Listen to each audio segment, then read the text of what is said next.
Thank you to the tech team. They've been doing an amazing job, even though it's been a bit difficult. Well, this is an Understanding Islam seminar, and we're going to have 4 sessions during the day. So the first one is, what is Islam? The basics, understanding Islam as a system. After that, after morning tea, we'll have what I call the downside, the challenges that Islam presents. And then there'll be a session on Islamic anti-Semitism, the theological nature of anti-Semitism in Islam. And finally on a Christian response, and we'll hear more from Mark too at that time. So our first topic is, what is Islam? The slides that I'm presenting are available, and you can download them at markdury.com/U I. So make a note of that. If you're able to download them now, you can follow on your phone or device. Now, we're very much shaped by what our worldview permits us to see. We don't always see everything. We see what our prejudices, how we look at the world, what that will let us see. The philosopher Ludwig Wittgenstein said, one thinks that one is tracing the outline of a thing's nature over and over again, but one is merely tracing around the frame through which we look at it. It's like we look through a square window and we say, the world is square. The challenge for Christians with Islam is that when we look at Islam, we tend to look at it through Christian eyes. So we see Christian elements and themes, and we apply a Christian grid to Islam. And so there's quite a long tradition of calling Islam some kind of heresy of Christianity, which I don't think it is, because it's not a form of Christianity. It's not a derivative of Christianity. It's very different. And Islam needs to be seen in its own light, which I'll try to present to you. A lot of information, that's why the slides are helpful to access. There's about 2 billion Muslim people in the world today. Only about 20% of those speak Arabic, but Arabic is the religious language of Islam. In the 2021 census, Muslims were 3.2% of the Australian population, and about 1 in 3 Muslims in Australia has been born in Australia. I don't think in general that immigration into Australia is favouring Muslims. I think other groups are more numerous coming in. The top countries by the numbers of Muslims are Indonesia, Pakistan, India, Bangladesh, Nigeria, Egypt and Iran. And it's interesting that the top 5 are not Arabic-speaking countries. About 90% of Muslims in the world are Sunnis, and about 10% are Shiites, which is a different sect or group of sects. And there's about 1% that follow other traditions, for example, the Ibadis. Also, 57 countries in the world today are members of the Organization of Islamic Cooperation, which is a kind of UN of Muslim nations. I think it's the most powerful and significant non-UN international organization of nations. A very interesting and important question is when we think, what is Islam? Do we see Islam as a sort of social project or as a theological project? How do we view it? And a lot of secular people think of religions as social projects, not as spiritual or theological projects. But I'm going to present an overview of Islam as a theological project. So the social perspective says that religious expressions which are called Islam are a product of diverse social and political processes. They manifest in different ways. So there's no one Islam, there's many Islams. And people that have that view can say, for example, jihad is not an inherent part of Islam, because they say, well, not all Muslims follow jihad. The second view, which is the one I'm presenting, is that Islam is a total system of life, and it has a worldview which is theologically determined by the Quran and by the life of Muhammad. For example, as I mentioned, the second view would say jihad is part of Islam. The first view might say it isn't. One metaphor I often use to explain the relationship between the canonical texts of Islam, the theological foundation, and how it's practiced, is that of a ship with a compass. And the ship is kind of sailing on around the world, and every now and again someone checks out the map and looks at the compass and corrects the course. So I think the religion is like that. It can go in different directions, but every now and again people read the Quran, or they study the life of Muhammad and they say, well, are we following that? Because that's our foundation. And that's what I'll be speaking about now. Firstly, what does Islam mean? Sometimes people say Islam means peace, but actually Islam originally meant surrender or submission. This was a military metaphor. The root SLM, often translated as peace, actually meant originally safety. Someone who surrenders in warfare becomes safe by surrendering. And the word Muslim originally meant literally someone who has surrendered, that is, a captive, a slave. Muhammad told his followers to say to their enemies, Aslim Taslam, with the same root in both of them, which means surrender and you will be safe, or convert to Islam and you'll be safe. The phrase religion of peace, by the way, often used of Islam, was only first used in the 1930s in India as part of Indian Muslims' attempt to present a modern view of Islam to the modern world. Before that, normally the phrase religion of peace referred to Christianity. Abdullah is a common Muslim name and it means slave of Allah. And it is a description in itself of what it means to be a Muslim, a captive, a slave of Allah, of God. It is, I remind you, a military metaphor. Slavery is a product of war in an Islamic perspective. Someone becomes a Muslim when they say and believe the Shahada, which is, I confess that there's no God but Allah and Muhammad is his messenger. And that's recited in Arabic. Now, there's a fundamental difference between Christianity and Islam, and it has to do with their different understanding of the human problem. If you travel the world and speak to Christians and say, what's the problem with human beings? They'll generally say it's sin. And that's the message of Genesis, for example, and of the Bible. The solution to sin is forgiveness and consecration of one's life to God, and the result of that is salvation. So sin leads to salvation through the message of Christ. In Islam, the fundamental problem of the human being is not sin. It's ignorance and weakness that is easily led astray, easily being led into ignorance. The solution of ignorance is guidance, which Islam provides, and the outcome of guidance is success. So the call to prayer says, come to success, come to success. Sin leading to salvation in the Christian perspective, ignorance leading to success through guidance in an Islamic perspective. You could say, what is the Islamic view of salvation? Well, salvation is not a fundamental category in Islamic theology. It's the wrong question to ask. You don't mistake the frame for the thing you're looking at. Now, what are the implications of confessing that there's no God but Allah and Muhammad is his messenger? Well, there's a belief that God sends guidance, which is the solution to ignorance. God sends guidance through messengers. There's also an acceptance in the Shahada of Muhammad, who died in 632, as God's final messenger for humanity. There's an acceptance that the Quran is God's final word. There's acceptance of the guidance provided by both the Quran and the example of Muhammad. This is called the Sunnah. It's the habitual way of Muhammad, and this is, together with the Quran, considered one of the foundations of the Islamic faith. So the Christians have the Bible, but Muslims have the Quran and the Sunnah. And we know about the Sunnah, the content of Muhammad's life and teaching was passed down in the form of texts known as hadiths or traditions. These are spoken sayings that were written down 200 or 300 years after Muhammad.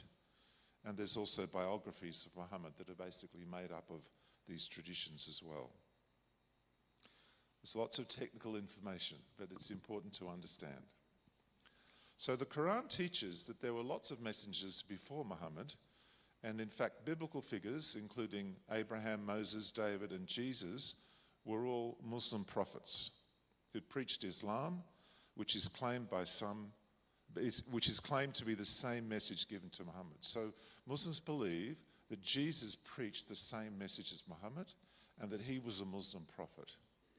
Another way of thinking about this is that if Solomon ever built a temple in Jerusalem, it was a mosque. And Muslims have the prior right and claim to Jerusalem for that reason. So Jews and Christians are claimed to be the remnant communities of former Muslims who sort of lost their way and corrupted their books.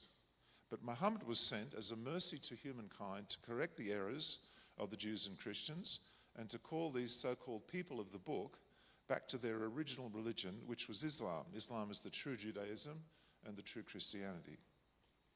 So Islam both supersedes and also follows. It supersedes, and also precedes. It was there before Judaism and Christianity, but it also takes over the heritage of Judaism and Christianity as well. According to Islamic teachings, Jews and Christians knew about the coming of Muhammad from prophecies in their scriptures, so they have no excuse, and a sincerely true, genuine Jew or Christian would convert to Islam, recognizing in it their original faith. So Tantawi, the former Grand Imam of Al-Azhar University, the premier Sunni place of Islamic learning in the world, he said there are two kinds of Jews. The good ones become Muslims. Let's look at the canonical texts. There is the Quran, which is made up of 114 chapters or surahs. And then there's the sources for the Sunnah, the example of Muhammad. These are biographies. There are three main early biographies that were written down 130 to 250 years after Muhammad, much later, by the way, than the Gospels were written after the life of Christ. The gap between the first epistles and the death of Jesus is just a few decades. But it was a long time, it's quite a long time to be writing down the biography of someone 200 years later. Then there are hadiths. These are spoken sayings, some short, some long. Sunnis recognize 6 canonical collections. So I've got a picture of the Sahih al-Bukhari, which is one of those 6 collected. It's full of sayings of Muhammad. In general, the Quran is more concerned with theology, including the relationship of Islam to the previous religions, and the Sunnah, the hadiths and the biographies, more concerned with practices and legal issues. What does Islam say about non-Muslims? Well, it divides non-Muslims into different categories. There are the Muslims, of course, and then the non-Muslims, there's people of the book, including Jews and Christians. They're called people of the book because it's believed they were once given a book. Muslims believe Jesus got a book from Allah. And then there are hypocrites, those who used to be Muslims that have turned away. That was a problem that the Quran addresses. And there are other disbelievers in Islam, like followers of traditional African tribal religions. And there are 2 key terms used for disbelievers in Islam that are very difficult to translate into English. One word, mushrik, means associator. It means someone who associates partners or attributes partners to God, which is believed to be everyone who's not a Muslim. Sometimes it's translated as idolater or polytheist, but that's more of an interpretation than a direct translation. And then there's the word kafir, a disbeliever. So this is all non-Muslims, and the word kafir implies ingratitude, ungrateful, and also hiding, and also rejecting the truth, hiding the truth and rejecting the truth. It's a very negative term. Now, I also want to mention the idea of abrogation. So the Quran is reported to have been revealed, that is sent down piecemeal to Muhammad from God by the angel Jibril or Gabriel over 23 years. This happened in 2 places, particularly in Mecca and then in Medina. And there's a big change between the earlier chapters in Mecca and the later chapters in Medina. The Islamic tradition explains this in terms of the life of Muhammad. The life of Muhammad is like the key to understand the Quran.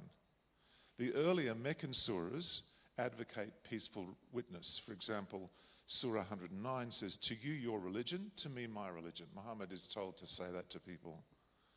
The later Medinan surahs begin with calls for forgiveness of disbelievers, but then they turn to declarations of war, such as kill the associators, the mushrikeen, wherever you find them.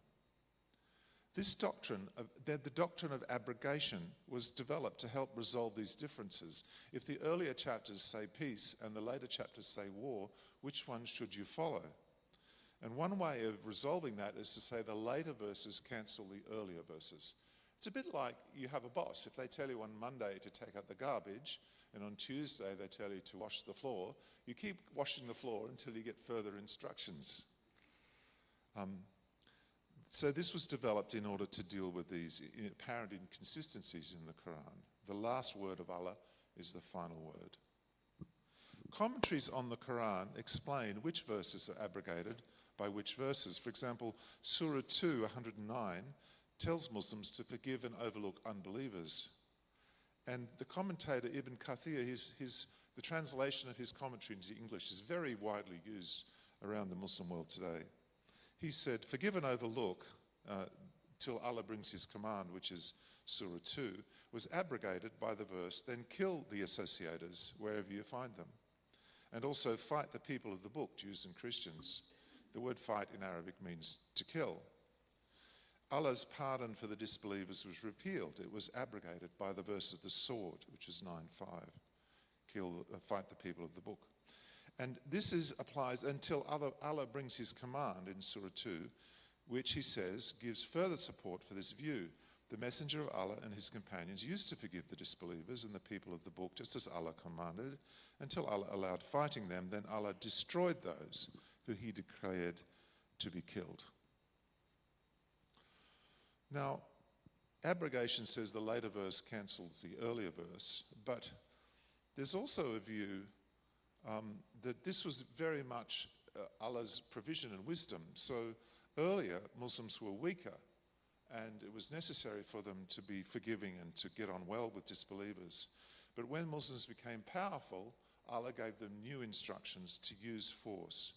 So the peaceful verses were replaced by militant ones in the wisdom of God when Muslims became powerful. Now, interestingly, with abrogation, the Sunnah can sometimes abrogate the Quran. That is, the example of Muhammad can overrule what's in the Quran. For example, the stoning law is in the traditions, the hadiths, and it abrogates a command in the Quran that adulterers should be flogged. But later Muhammad said, no, they should be stoned. And that takes finality or authority over the earlier statement. So I'm still continuing our Cook's tour, quick overview of Islam. There's a hadith where Muhammad said that Islam has these 5 practices. So these 5 practices are confess the Shahada, say there's no God but Allah and Muhammad is his messenger. Do Salah, which is daily acts of ritual worship. Sunnis 5 times a day, Shiites 3 times a day. Alms giving, zakat, which is used for the poor but also can be used for jihad, which is a challenge for some Islamic charities. Fasting during Ramadan, the fasting month, and also pilgrimage to Mecca if you can afford it. These are the 5 practices. And there are 6 basic beliefs, again based on a hadith. Muhammad said faith is this. So belief in Allah, in God, belief in angels, belief in books, belief in messengers, the books of the messengers, belief in the Day of Judgment or Resurrection Day, sometimes translated, and belief in the divine decree. This is the predestination of all things by God. The Ummah is an important concept. The Ummah is the idea of the nation of Islam, the global community of all Muslims together forming one community, which is distinct from non-believers. The Ummah is superior to all other groups according to the Quran. So Surah 3 says to Muslims, you are the best nation ever brought forth to humankind, to men, bidding to honor and forbidding dishonor, and you believe in Allah. So Muslims have a divine mandate to command and to forbid. Attitudes in the Quran, it must be acknowledged, to Jews and Christians are not consistent. Some earlier verses suggest a more positive regard, and other later ones express rejection and enmity, and we'll look at that about the Jews later on today. The Sharia, let me explain this. So early Muslims, the scholars, studied the Quran and the Sunnah, and they extracted principles and rules to be followed by Muslims so they would be rightly guided. Keep in mind, the point of all this is guidance. This body of guidance is called the Sharia, which is a word which means a path or a track to a waterhole. If you stay on track in the desert, you come to the water. If you don't, you die of thirst. Now, it's a religious ethical system, not just a set of laws. All human behaviour, including politics, social systems, should conform to divine guidance. It reflects distrust in human self-regulation or human conscience. Humans, being weak and easily led astray, need to be rightly guided, and that is guidance imposed by force if possible and necessary. Sharia is a very prestigious concept in Islam among Muslims. The concept of Sharia has a kind of utopian ideal in it of social justice, and this provides the foundation for many oppositional political movements across the Muslim world. They want to bring Sharia in order to make the world a better place. Social reform is often framed in terms of Sharia compliance or Sharia revival, as has been the case in the last 100 years. The Sharia is based on 4 sources. There's the Quran and the Sunnah, which we've mentioned. That is the life and example of Muhammad. The Shiites also draw on the teachings and sayings of the first 12 imams, the rightly guided imams. There's also two scholarly processes. One is the consensus of scholars. What have the scholars agreed on? And the other is analogical reasoning. How do you apply an analogy? For example, is it right for a man to wear a watch? And Muhammad had comments about jewelry and it's wrong to wear gold. Or so you might apply that to the watch-bearing issue by analogy, extend something to a different context. Different schools give weight to different sources of the Sharia. Some schools of Islamic law are closer to the original example of Muhammad, and others allow the use of reasoning more. In the modern day, because modern conditions have changed so much, modern Islamic scholars have to draw on consensus and analogy more in order to explain and allow things in the Sharia. Here are some examples of traditions. A hadith. This is from the Sahih al-Bukhari, a collection of traditions. Book 72, which is the Book of Good Manners. Chapter 125 is headed, What is liked regarding sneezing and what is disliked regarding yawning.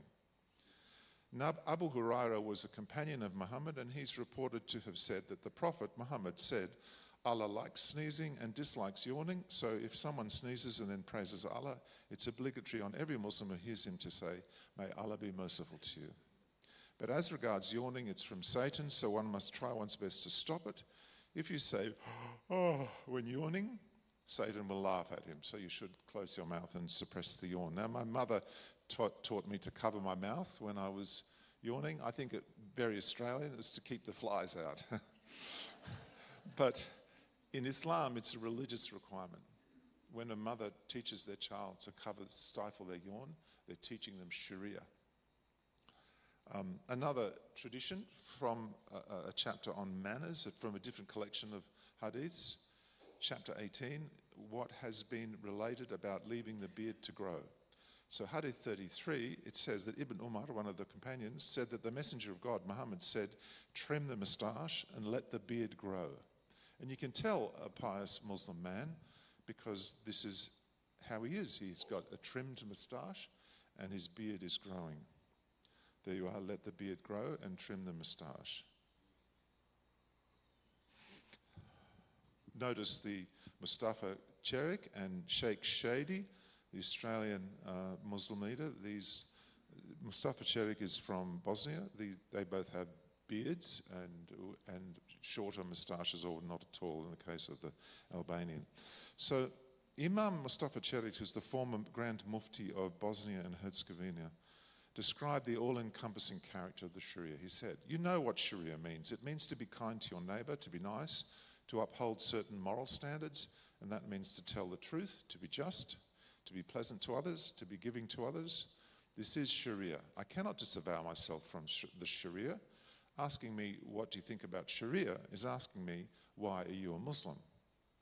Or Sheikh Shadi, the president of the Australian National Imams Council, who just recently was interviewed or gave testimony to the Royal Commission on Antisemitism, He said in one of his speeches, "There's no doubt every single Muslim must believe in the implementation of the Sharia. We believe as Muslims the Sharia is the solution to the problems of humankind." That is for everyone. It's a solution for everyone. There is a duty to impose the Sharia. Muslims have a divine mandate not only to follow but also to impose the Sharia. The Quran in Surah 48 says, "He it is who sent his messenger, Muhammad, this is Allah has sent his messenger with the guidance and the religion of truth so that he may cause it to triumph over every religion." Or Surah 3, "You Muslims are the best community ever brought forth for humankind, commanding right and forbidding wrong and believing in Allah." So you've got a divine mandate to impose what's right and forbid what's wrong.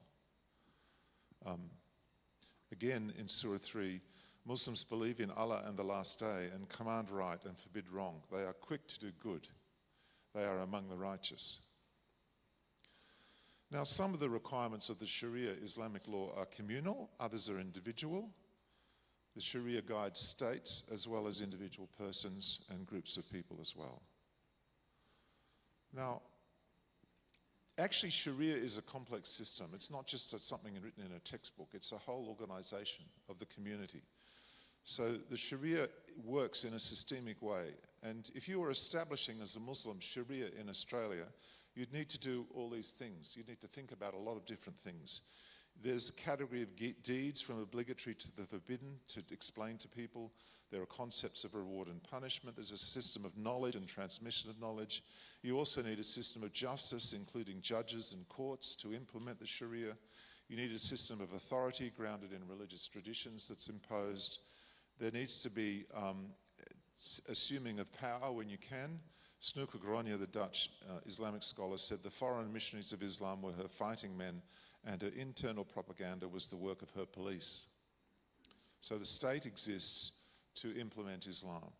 In practice, today, there's no pure Sharia-compliant jurisdiction in the world today, not even Saudi Arabia, but it's still a utopian ideal.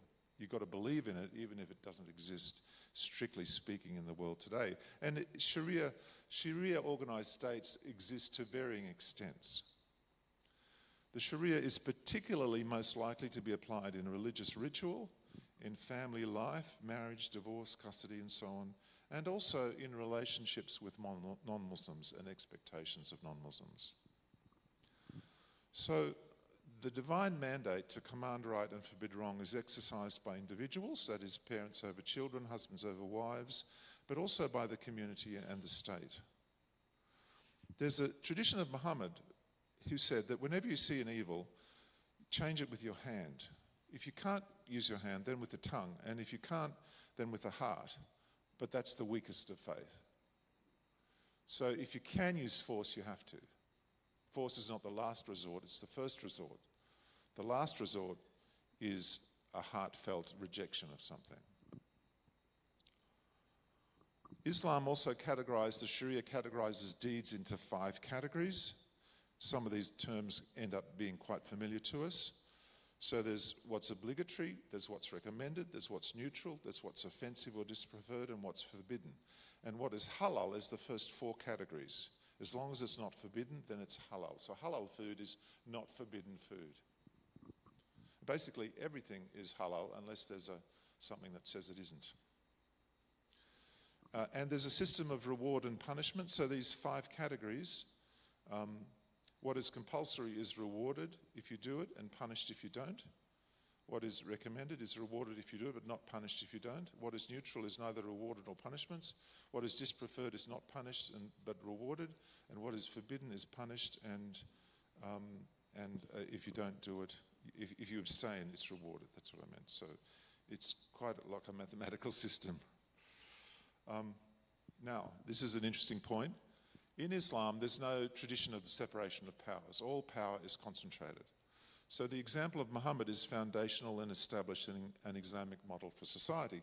He combined in himself the offices of Chief Justice, High Priest, King, and General of the Army. So conservative Orthodox Islam doesn't distinguish religion from politics or law from theology. The Chief Justice in an Islamic society is a religious leader.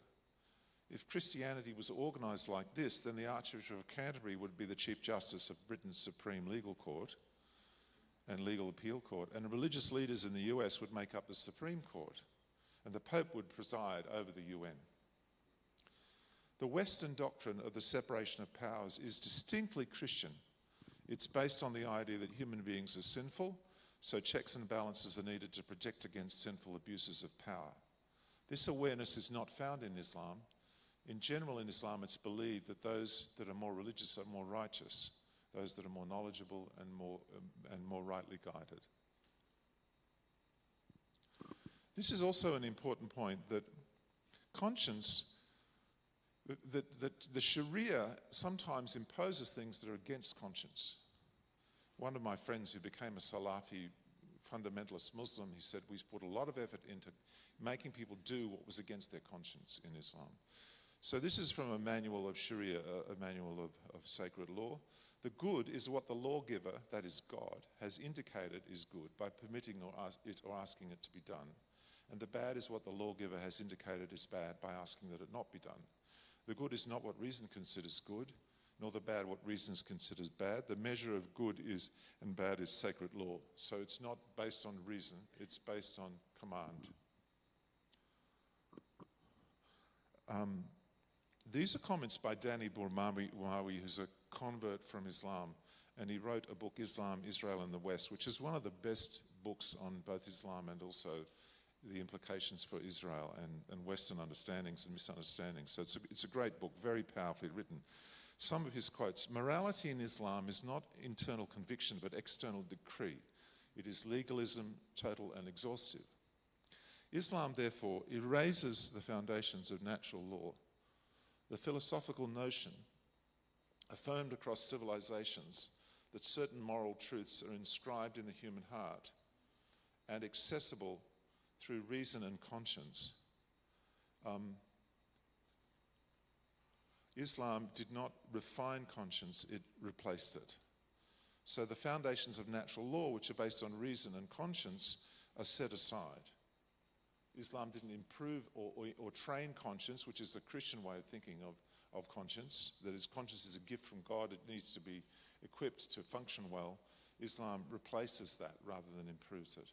The believer's attention, he said, is redirected away from inner virtue towards external compliance.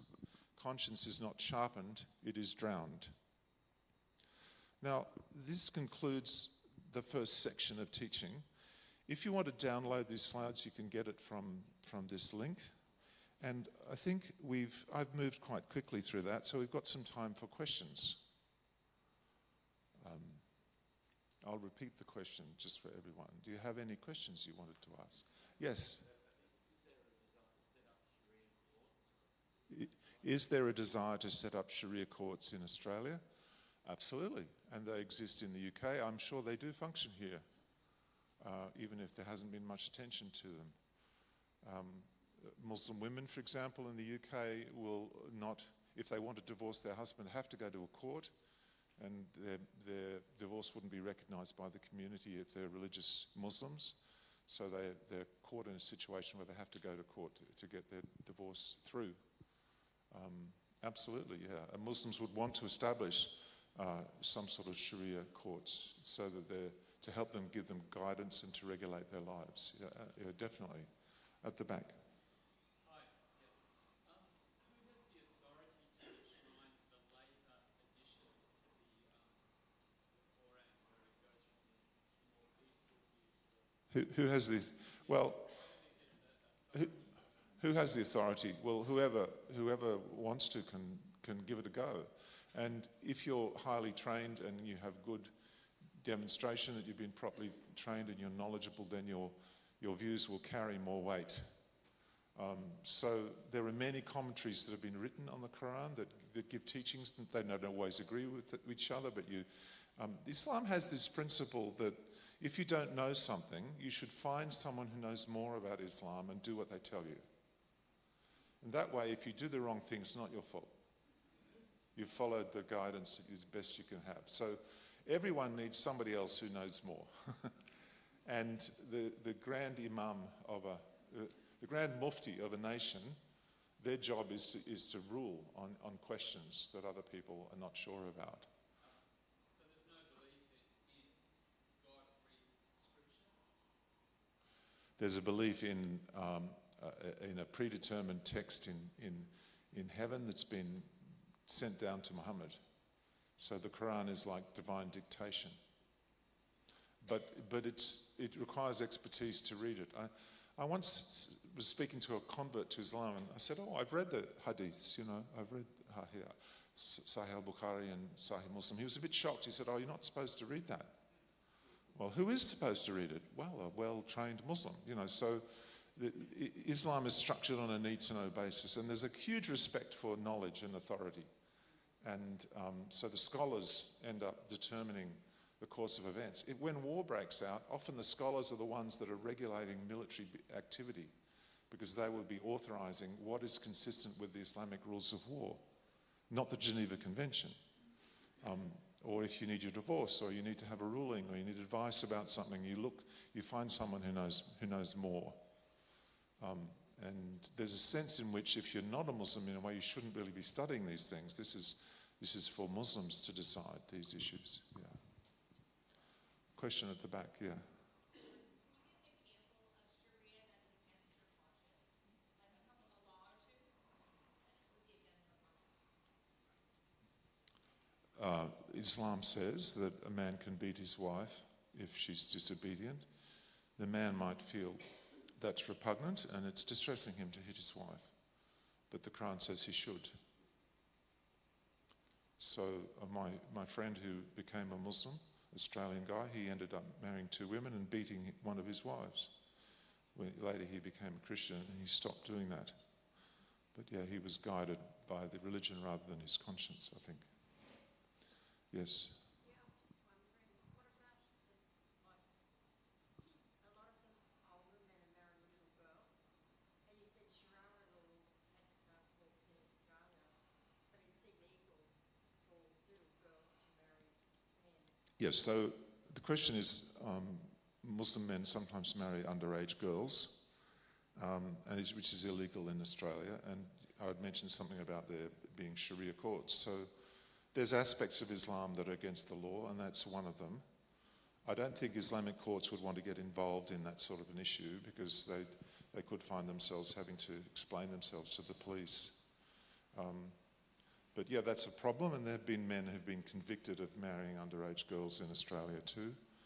And there was an Islamic cleric. The fine for a marriage celebrant who is not authorized by the state and authorizes a marriage, the fine is, I think, $500, $800, something like that. So in one case where a girl married a much older man and there was a cleric who presided over the marriage, I think he was fined some hundreds of dollars for doing that. Yeah. So it's against the law, but I don't think it's a very effective penalty. Yeah. A question here. My name is Dirk Stemmen. I'm called as an evangelist. I'm born again in that word. I have an Iranian Christian friend. He was a Muslim. He was a drug addict, blah, blah, blah. He became a Christian, born again Christian, very committed. I've met him. And we witnessed to Muslims together, because God brought us together. Yes. And I listened to him. I let him do most of the talking because I want to learn. And he knows much more than I. Do you have a question? The Muslim, yes, sorry. So he calls Muslim, he doesn't tell the Muslims they're this, but he calls them to me, talking to me. He says they're a clueless lot. They're like robots following, I must believe I'm a robot. Is that fair? I think that's a bit derogatory, really. I think they're trying to do what's right, and they're following right guidance. It is a religion of obedience to rules, it's true. But I would prefer not to speak bad. And Muslims are very diverse, so most Iranian Muslims don't like Islam as well. They might be, that anomaly Muslims, but that doesn't mean that they agree with all of the religion. But yes, he's right in a sense that, like the Christian faith is based on reason. And you're encouraged to think for yourself and to know the Bible and to apply it. You're encouraged to develop your conscience and to be aware of the work of the Holy Spirit. The Islamic way is different. It's a different concept of authority. Yeah, but I would try not to speak critically or use abusive terms for Muslims. I think it's not helpful. They deserve love and truth and challenge as well. Yeah. So a question here and then there. Yes. He was talking about how they believe in the supersession of the later scriptures. Now, how do they deal with Surah 35:43, where it says God, well, the Quran being pre-existent, God does not change his mind nor his morality. How do they deal with that? You know, that's an apologetic point that a Christian might make to challenge a Muslim. I'd have to look at the commentaries to see what Muslims say about that. You could look up Ibn Kathir on the internet and see what he says about it. But Allah gives different commands in different circumstances to people. That doesn't mean he's changed his mind fundamentally. He just gives different instructions on different. That's how if I was a Muslim, I'd be defending that verse on that basis. I think there is a problem in the Quran with the changeability of God, but God in the Bible has different views and says different things at different times as well. And I remember when after the golden calf incident, God said, off you go. I'll send an angel with you, but I won't go with you. And Moses says, I'm not going anywhere with an angel. If you don't come with us. And God says, okay, I'll come. So, you just need to be careful thinking what point are we making and how does that work. But you have a look at the commentaries and see how they resolve that. There was a question here. I was just going to ask, I've worked with a lot of Muslim women in my job, and I've known quite a few Muslim people. My parents have had Muslim neighbours who were so beautiful and said that a neighbour is closer than a brother. I've known quite a few magnificent Muslim. Yeah, wonderful. And so my question, I guess, is, are they subscribing to the first part of the writings? Or because it doesn't, the Muslim women in particular that I've known, I can't fit into the category of war and killing. Yeah, human beings are very diverse, and as a Christian, I believe we were born with a conscience. And what I think many Muslims do is they're told God is great and Muhammad is good, so they project onto their concept of Muhammad what their conscience tells them goodness ought to be. So they don't base their view of Muhammad on the original sources. They're not even encouraged to read the original sources. The Quran is recited in Arabic. They don't necessarily study its meaning. I had a friend Iranian, he was in prison and he was given a Quran and he read it in Farsi for the first time and he was shocked. So it's fantastic that you have Muslim friends who are lovely and gracious. So I just encourage you about that. It's possible that they might not always tell the truth about their religion to you. We'll talk a little bit about that later. That's quite difficult to think through because you have this heartfelt relationship with someone and they might be completely honest with you, but they might not be. They might be putting their best face forward. I don't know what the situation is there. But, if the person who lives next door to you who calls himself a Christian is not necessarily the best source for the authoritative teachings of Jesus Christ. He might not be applying the Great Commission. He might have very different views on sexual morality. He might have lots of differences. But there's a difference between my personal experience of Muslims and what the Quran teaches. And if someone was, for example, their life was being threatened because of jihad and conflict, that doesn't mean that the person who's doing that is necessarily acting in accordance with Islam. You need to look at what the actual teachings are. But over time, the lives of your friends and of their children, their children's children, if they stay in Islam, will be shaped by the principles that I've been laying out here, even if they're not completely kind of observant and don't fully follow it. For example, spouse abuse, beating of wives, is a serious problem in the Muslim community in Australia, and that's there's a theological reason for that, a legal reason in Islamic studies, so that you can explain it. But maybe your Muslim neighbours, the women, didn't have that issue, but lots of women do. And that's why it's important to kind of distinguish between our own personal experiences and what the religion teaches, and try and find a way of understanding how that all fits together. Yeah.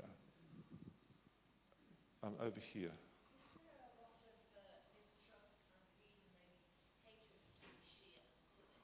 There's a lot of things they disagree about some descendant issue. Yeah, why are Sunnis and Shias in conflict with each other? Muhammad said there'd be many different sects, but only one of them will be true. And everyone wants to be the true sect. And also, there's this thing in Islam that if you're not a true believer, then you're an infidel. You're worse than an infidel. You're an apostate. So if you define true, pure Islam to be a particular set of beliefs and principles, and someone else diverges from it, then they are an apostate. And in that case, their blood is halal. It's permitted to kill them. And so war breaks out between the two groups. And this has been an issue in the contemporary world. There's this practice of takfiri, to call someone who's a Muslim an infidel. And many Muslim scholars have spoken against this. Sheikh Shadi in Australia, very strong. Don't be calling other Muslims non-Muslims, because then you can kill them, so you can't say that. And so that's a problem within Islam. And the reason for the split happened because there was a succession dispute. Ali had 2 sons, and the Shiites believed that his sons and their descendants should have been the successors, the rightful imams of the Muslim community. The 12 first imams should have been the caliphs. But the Sunnis opposed that. They said, no, succession is determined by the community, not by this bloodline. And they began to fight.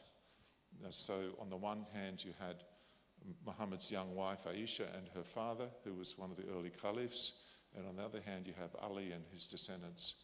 And in fact, all of these Shiite imams, so they're like the first 12, they were all believed to have been killed by Sunnis. So Shiites have a culture of exaltation of martyrdom and sacrifice, and they have a lot of grieving in their worship, a grieving for Hassan and Hussein and for the descendants of Ali and that. So there's a kind of, they'll even whip themselves so that they bleed in order to be truly grieving about what happened to the imams. So there's a deep animosity. So Shiites and Sunnis have fought each other. They will sometimes work together, like Hamas with Iran, where they share a common goal.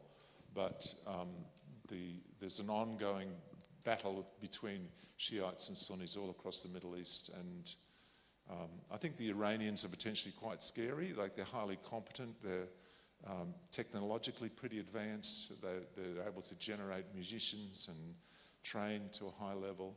The Arab Middle East doesn't have quite the same capacity, and they look to America to protect them from the Iranians. So these are complicated geopolitical issues. But yes, the theological conflict is a huge driver of issues in the Middle East. Just going to check my time. Yes, up the back here, and then here.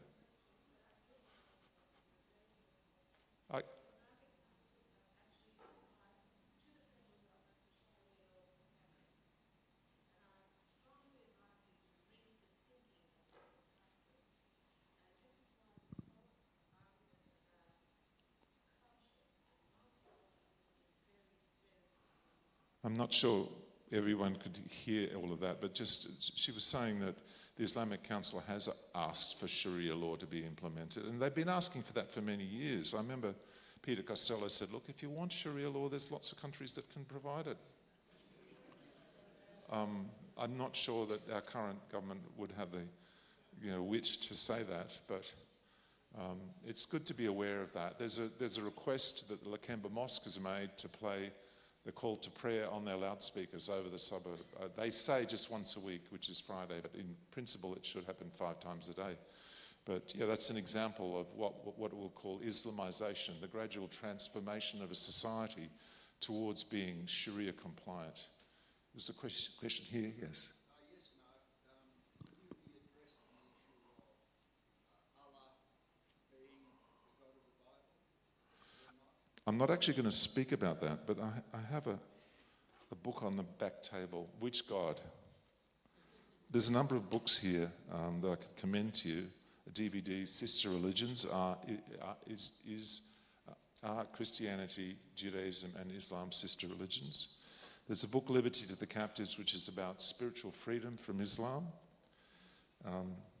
Double-Minded is actually about sex and theology and gender and so on. It's not about Islam, but you might be interested in that. And then I've written a book called The Third Choice, which explains the choices that Islam gives to Christians. I'll say more about that later. I think I've got time for one more question. Yes. I've read a book about more women saying that they are not allowed to read the Quran. Is that true? The Muslims read it? That would vary from context to context. Are women allowed to read the Quran? Often women do read the Quran, so it's not a principle of Islam, I don't think. But Islam does teach that women are deficient in intelligence and that hell is full of women. So there's quite a lot of derogatory opinions about women in the Sunnah and in the Quran. And one of the effects of that is that women get disempowered. But I think if you were to ask an imam or a Muslim expert, they would not say women shouldn't read the Quran. That would be a cultural practice, a local practice. Like, women are not supposed to understand. They're meant to just do what they're told. So I think that's probably what's driving that. It's not I don't think it's a religious requirement. It seems quite wrong to me, actually, from what I understand about Islam. I think we should stop now. There'll be opportunity for more questions later. So we're going to have a half an hour break, and tea and coffee is available over here. But we have a notice first. Good morning, everybody. My name is Notice. I'm Jill Ross, and I have to read my notes. Thank you for everybody, and thank you especially to Karen for allowing Erwin and I to serve you morning tea. Just a few things to note. We're asking that the only thing that's to be recycled, which we'll put some boxes out, are the paper plates and the serviettes. The coffee cups do not get recycled because they've got wax inside them. So all the rubbish, we've got 2 large bins, go either side, so the rubbish will go in the... We have a gluten-free table. Please, if you're not gluten intolerant, please don't take the food from there.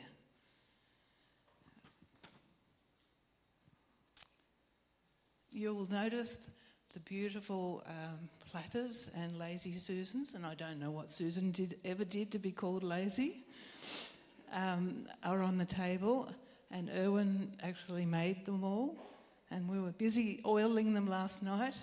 The reason we've covered them with Glad Wrap is because they will be for sale, and there will be quite a few more for sale up the back. And on the windows over here are order forms if you'd like to order some of them.